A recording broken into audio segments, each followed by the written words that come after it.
siya, magdasal, maraming nagmamahal sa kanya. Salamat sa lahat bilang seafarer.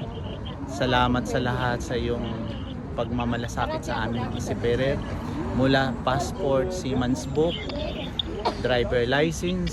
Passport is 10 years na binigay Yes niya, di ba? po. Pati po yung ano namin, yung tawag nito, yung tax yata, Yung sa tax. binabalik. Hindi ko namin alam bakit ngayon hindi binabalik sa amin pag upo ni Marcos. Wala, so very Ay, thankful. remind ko lang yung ano yung law? Magna Carta law. Fuck shit si Tolpo. Yun nga, sir. Bakit? Ano bang gusto namin na bumili dito ng anong gusto namin bibilhin, nawawala tuloy. Na So, imagine very lang 20% na natitira sa amin.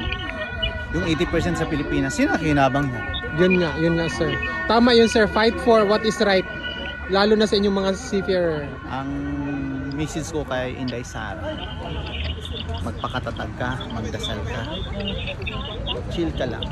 That's good, sir. Alam namin may dugo kang Duterte, kaya mo yan. Hayaan mo yung mga detractors. distractor mo, inggit lang yan kasi hindi ka bangag. Yes, tama. Thank you, sir.